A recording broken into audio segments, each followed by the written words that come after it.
اللہ نے ان پر بہت بڑا کرم کیا، اس دین کی محنت کو چلا۔ اس میں بہت سارے ساتھی ہمارے ایسے ہیں جو اس وقت اللہ کے راستے میں ہیں۔ ان کو اندازہ نہیں ہے کہ نکلنا کتنا مشکل ہے۔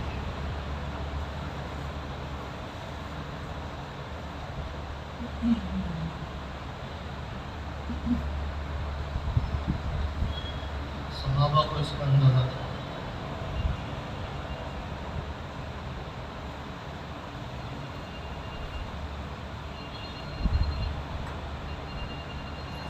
کہ اللہ کا راستہ کیا ہے۔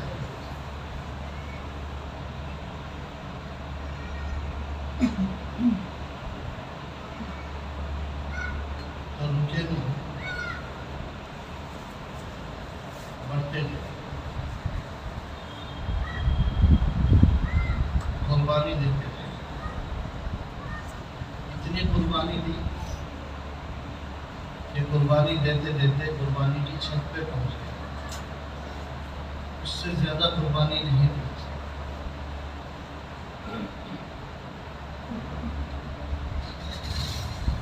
اور مرنے کے بعد یہ تمنا کہ کاش مجھے اور موقع ملتا، میں اور اللہ کے دین کے، انہیں اندازہ تھا کہ یہ اللہ کا راستہ ہے۔ تو جن کو قبول کیا وہ خوش ہوئے، جن کو رد کیا وہ روئے۔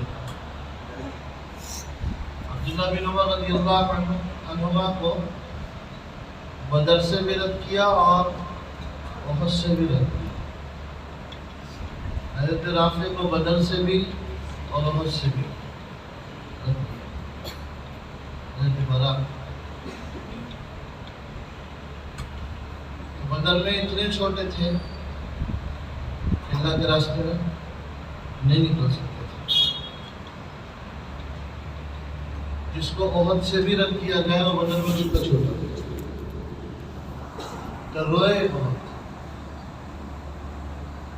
حضرت عبداللہ بن عمر رضی اللہ عنہما کہتے تھے وہ رات جس میں میں بہت زیادہ رویا وہ احد کی رات تھی۔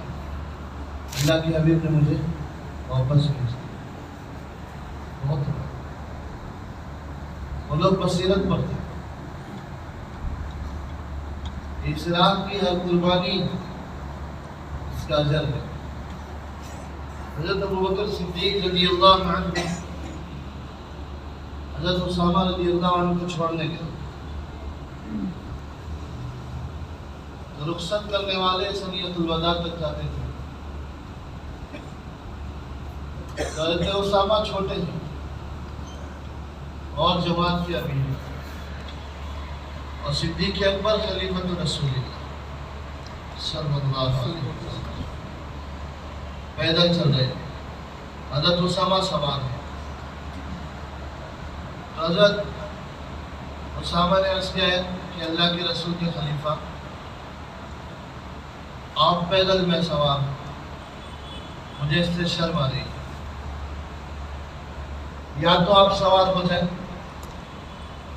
یا میں پیدل چلوں۔ تو فرمایا کہ اسامہ تم سوار رہو، میں تو اس لیے پیدل چل رہا ہوں کہ میں نے رسول اللہ صلی اللہ علیہ وسلم سے سنا من فرت قدمہ فی سبیل اللہ، جس کے دونوں قدم اللہ کی راہ میں خاک آلود ہوئے، قربت علی النار، اللہ تعالیٰ نے ان قدموں کو جہنم پر حرام کر دیا۔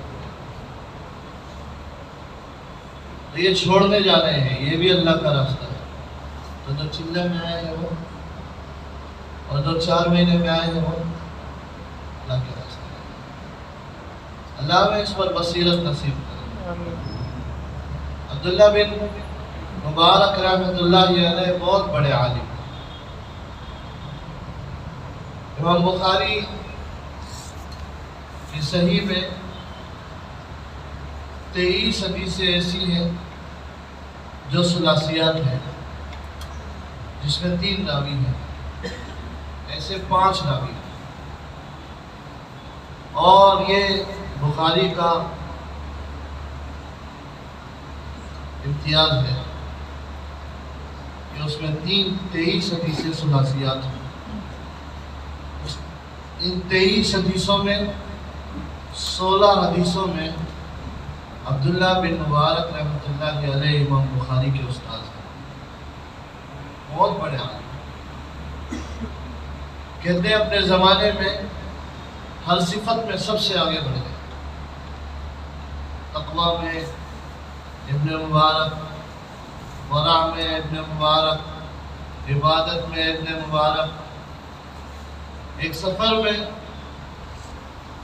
اللہ کے راستے میں ابن مبارک رحمۃ اللہ علیہ تہجد میں رات میں منزل ہوئی تو بستر لگا دیا اور لیٹ گئے. تو ان کا ایک ردیف تھا پیچھے بیٹھا ہوا، تو اس نے بھی بستر لگا دیا، وہ بھی لیٹ گیا. مگر وہ جانتا تھا یہ ابن مبارک یہ سونے والا آدمی نہیں ہے، کیونکہ اللہ کے راستے میں رات میں جاگنا سننا، اللہ کے راستے میں دیر تک کھڑے ہونا، میدان ہو یا پہاڑ، جنگل ہو یا صحرا، رات میں دیر تک کھڑے ہونا اللہ کے حبیب کا طریقہ ہے. آپ نے سفر کیا تو آپ اول شب سوئے، پھر آپ بیدار ہوئے. اتنی دیر تک آپ نے تہجد پڑھی جتنی دیر آپ سوئے تھے، پھر آپ نے آرام کیا. اتنی دیر آرام کیا جتنی دیر آپ نے تہجد پڑھی، پھر آپ بیدار ہوئے، پھر آپ نے تہجد پڑھی، پھر آپ سوئے، پھر آپ نے تہجد پڑھی. سفر میں رسول اللہ صلی اللہ علیہ وسلم نے ایک رات میں 3 مرتبہ کیا.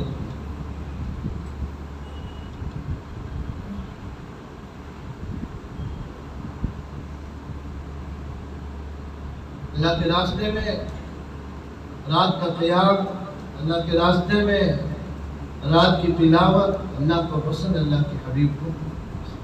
آپ نے فرمایا میں عشرین کے خیموں کو جانتا ہوں، جب وہ منزل کرتے ہیں تو ان کے خیموں سے آنے والی قرآن کی آواز مجھے بتا دیتی ہے کہ عشریوں کے خیمے ہیں. رات میں صحابہ تلاوت کرتے تھے پہاڑ پہ. عباد ابن بشر ایک تیر لگا اس کو نکالا، دوسرا تیر لگا اس کو نکالا، تیسرا تیر لگا اس کو نکالا.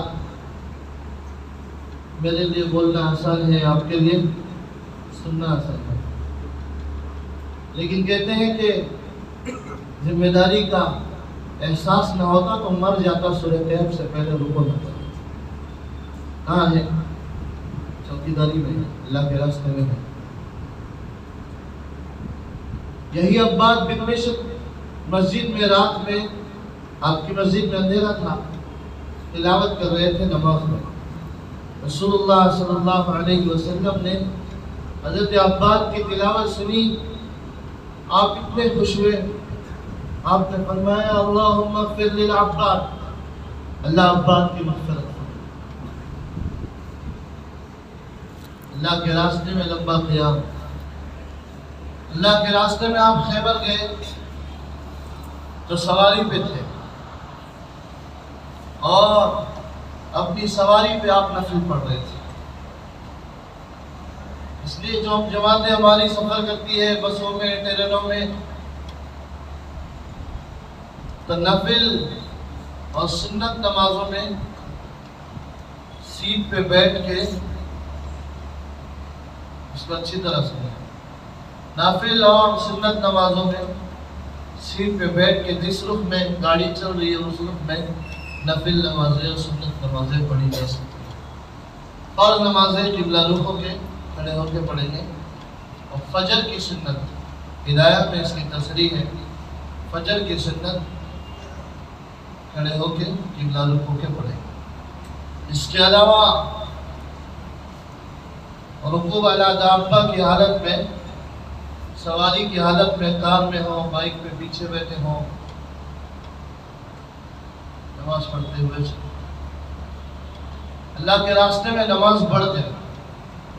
صحابہ اللہ کے راستے میں بہت نماز پڑھتے. تو فرض تو عادی ہو گئی سفر میں، لیکن نفل اللہ کے راستے کے سفر میں بڑھ جائے گا.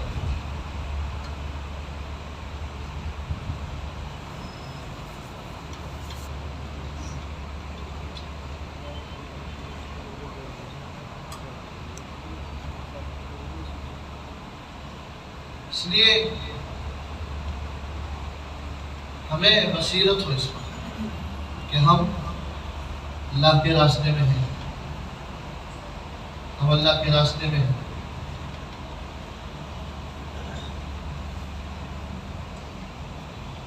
تو تمنا کرتے تھے جان دینے کے بعد بھی کہ ایک ہی تھی. ایک صحابی ہے عبداللہ ابن عمرو الانصاری رضی اللہ عنہ، بدر میں جانے لگے تو ان کے بیٹے ہیں حضرت جابر بن عبداللہ. انہوں نے عرض کیا کہ ابا میں بھی جاؤں گا. کہا بیٹے ہمارے گھر میں کوئی محرم مرد نہیں ہے، تیری 7 بہنیں ہیں، تو بھی گیا میں بھی گیا، ان بچیوں کے پاس کون رہے گا؟ تب تو رک جا میں جاؤں گا. تو اللہ کے راستے میں احد میں گئے اور عبداللہ ابن عمرو الانصاری رضی اللہ عنہ شہید ہو گئے. آپ رات میں واپس آئے. احد کا معرکہ کئی اعتبار سے اس میں صحابہ کے دل ٹوٹے ہوئے تھے، جیتی ہوئی بازی ہار گئے اور اللہ کے حبیب صلی اللہ علیہ وسلم زخمی ہو گئے. خود زخمی ہے، اپنے زخموں کی پرواہ نہیں تھی، لیکن اللہ کے حبیب صلی اللہ علیہ وسلم کے زخموں نے تڑپا دیا صحابہ. طلحہ ابن عبید اللہ رضی اللہ عنہ ڈھال بن کے کھڑے ہو گئے اللہ کے حبیب کے سامنے. آپ نے فرمایا احد میں اوجب طلحہ اوجب طلحہ اوجب طلحہ، طلحہ پر جنت واجب ہو گئی، طلحہ پر جنت واجب ہو گئی. حضرت عائشہ رضی اللہ عنہ کہتی ہے کہ میرے ابا حضرت ابوبکر کہتے تھے احد کا دن طلحہ کا دن تھا، احد کا دن طلحہ کا دن تھا. حضرت رسول اللہ صلی اللہ علیہ وسلم حضرت طلحہ کو دیکھتے تو کہتے شہید یمشی علی الارض، کہ طلحہ شہید ہو گیا اور یہ شہید ہے جو زمین پہ چلتا ہے، شہید ہے. سر سے لے کے پیر تک 70 زخم حضرت طلحہ کے تھے. اللہ نے قرآن نازل کیا ممن قضا نحبہ وممن ينتظر. یہ صحابہ میں بعض وہ ہیں جنہوں نے قسمیں پوری کی اور بعض وہ ہیں جو انتظار کر رہے ہیں. تو ایک دیہاتی آئے اور عرض کیا یا رسول اللہ من قضا نحبہ، کہ کس نے اپنی قسم پوری کی؟ تو آپ نے حضرت طلحہ کی طرف اشارہ کیا اور کہا طلحہ نے قسم پوری کی، طلحہ احد میں شہید ہو چکا ہے. تو تلوار ان کے ہاتھ سے گر گئی اور ڈھال بھی نہیں، بس اتنی بات ہے جھکنا ہے اور ہتھیار اٹھانا ہے. لیکن جھکوں گا تو پیچھے آقا علیہ السلام ہے، آپ پر حملہ ہو جائے گا. تو جھکے نہیں، اپنے ہاتھ آگے کر دیے. بخاری میں ہے شدا یدہ، کہ حضرت طلحہ رضی اللہ عنہ کے دونوں ہاتھ ہمیشہ کے لیے بیکار ہو گئے.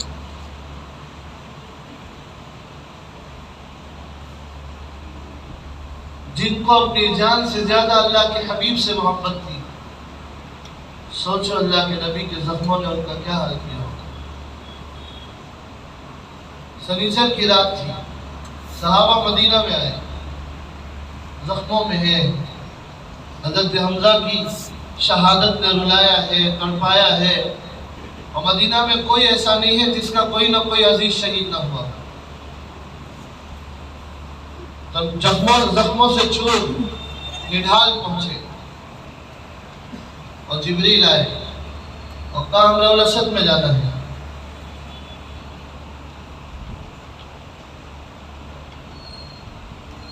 تو آپ نے اعلان فرمایا جو احد میں میرے ساتھ تھے وہ چلے،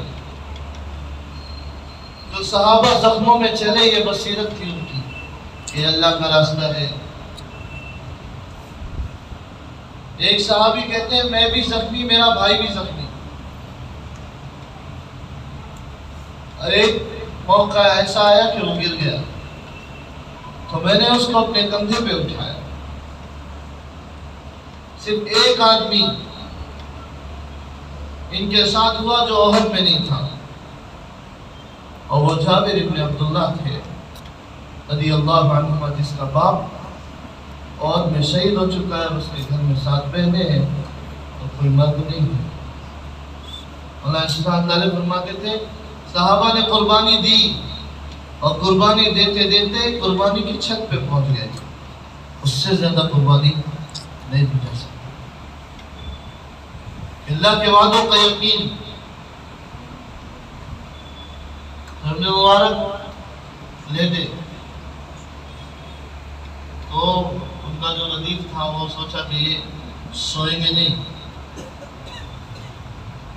تو مگر وہ جانتا تھا کہ یہ چاہتے ہیں کہ میں سو جاؤں، تو اس نے سونے کی ایکٹنگ کی، تو دیکھا کہ وہ سو گیا تو اٹھے اور نماز میں لگ گئے۔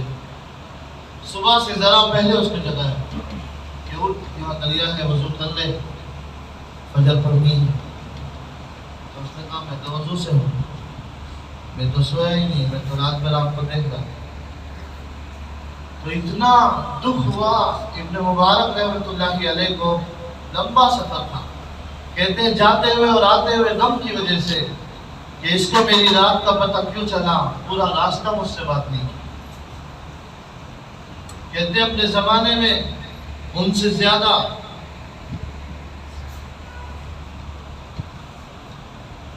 ایمانی صفات میں آگے بڑھا ہوا کوئی نہیں تھا۔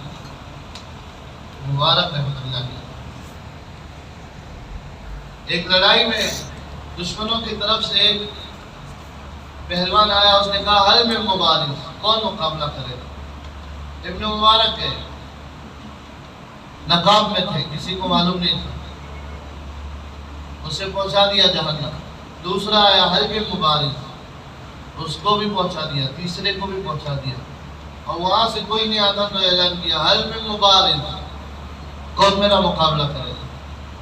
ایک اور آیا، اس کو بھی پہنچا دیا۔ یہ اس وقت تک مسلمان بے چین ہو گئے کہ ایک اور نقاب میں ہے، تو دوڑے اور کسی نے پیچھے سے چادر کھینچی۔ عبداللہ بن مبارک رحمۃ اللہ علیہ، محدث کبیر، عالم کبیر،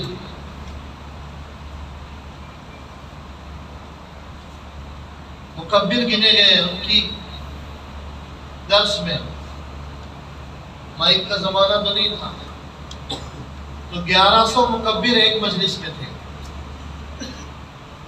سننے والے کتنے؟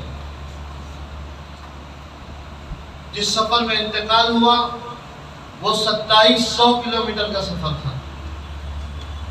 6 مہینے اللہ کے راستے میں چلتے تھے اور 6 مہینے حدیث پڑھاتے تھے،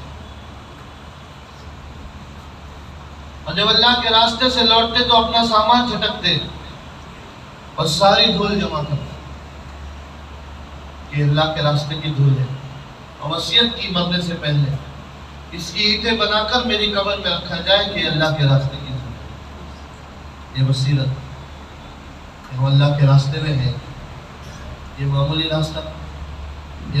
راستہ نہیں ہے۔ اللہ کے راستے کے وعدوں کا یقین ہو تو یقین والے نکلے کہ اللہ کا راستہ ہے، جن کو قبول کیا گیا وہ خوش ہوئے اور جن کو رد کیا گیا وہ رونے لگ گئے. تو جابر بن عبداللہ 7 بہنوں کا بھائی وہ بھی نکلا.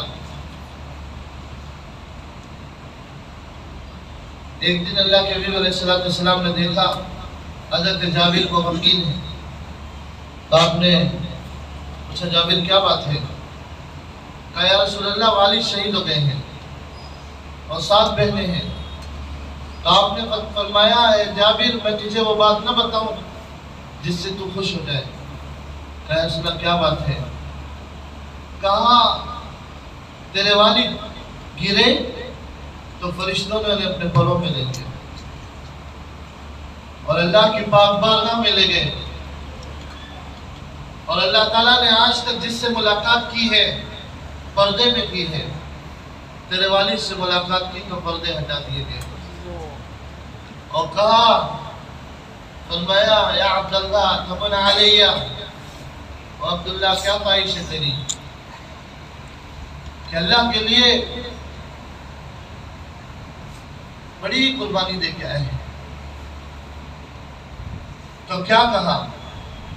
آپ صلی اللہ علیہ وسلم نے فرمایا ابن ماجہ میں ہے کہ تیرے والد نے کہا کہ اللہ تو نے ایک جان دی تھی تیرے نام پہ لگا کے آیا, ایک جان اور دے میں پھر تیرے نام پہ مرنا چاہتا ہوں. یہ اللہ کا راستہ ہے. آپ نے فرمایا میری تمنا یہ ہے کہ میں اللہ کے راستے میں شہید ہو جاؤں پھر زندہ کیا جاؤں, پھر شہید ہو جاؤں پھر زندہ کیا جاؤں, پھر شہید ہو جاؤں پھر زندہ کیا جاؤں. یہ اللہ کا راستہ ہے. صحابہ بصیرت پہ تھے. ایک صحابی کے سامنے مال غنیمت لایا گیا کہ آپ کا حصہ ہے. تو فرمایا ہم تو اس لیے نہیں لڑے. تو پوچھا گیا کس لیے لڑے؟ میں تو اس لیے لڑا کہ کوئی تیر ہوتا جو میرے حلق سے پار ہوتا اور دشمن بھاگ چکا ہے, مال غنیمت تقسیم ہو رہا ہے, اتنے میں ایک تیر آیا اور حلق سے پار. آپ صلی اللہ علیہ وسلم نے فرمایا سچا تھا. اللہ تعالیٰ نے اس کی بات کو سچ کر دیا. آدمی تمنا کرے کہ میری قبر اللہ کے راستے میں بنے, میری قبر اللہ, مرنے کو سب مرتے. ہمارا ساتھی اسفیان اللہ بہت مغفرت تھا, وہ بہت مجاہد مشقت سے نکلا اور کفن ساتھ میں لے کے نکلا. اس کے ایک ساتھی سے ملاقات ہوئی, کہتا تھا بار بار کہ مجھے اللہ کے راستے میں مرنا ہے اور اسی سفر میں مرنا ہے. اللہ پاک نے اسی سفر میں نوجوان اپنے پاس بٹھا. اور کسی نے دیکھا کہ فرشتے لے جا رہے ہیں اور کہا فرشتوں نے کہ جلدی چل, اللہ کے نبی صلی اللہ علیہ وسلم افطار میں تیرا انتظار کر رہے ہیں. سچا تھا. اللہ تعالیٰ نے اس کی بات تو سچ کر. آدمی تمنا کر کہ میں اللہ کے راستے میں میری قبر. تو صحابہ اللہ کے راستے کی نیکیوں کو چھپا کے رکھتے تھے, بچا کے رکھتے تھے. حضرت خالد رضی اللہ عنہ کہتے تھے اللہ مجھ سے پوچھے گا کہ اے خالد تو کیا لایا؟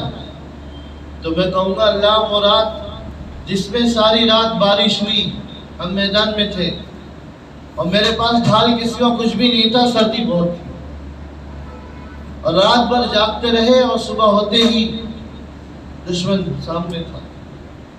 میں کہوں گا اللہ یہ رات تیرے راستے کی تیرے سامنے لایا. یہ اللہ کے راستے کے. آپ صلی اللہ علیہ وسلم نے ایک جماعت کو روانہ کیا اور صبح میں دیکھا وہ مسجد میں ہے. تو آپ نے فرمایا تم لوگ گئے نہیں؟ کہا یا رسول اللہ ہم نے سوچا کہ صبح ہوتے ہی جائیں گے. تو آپ نے فرمایا تم نے یہ رات جنت کے باغ میں کیوں نہیں گزاری؟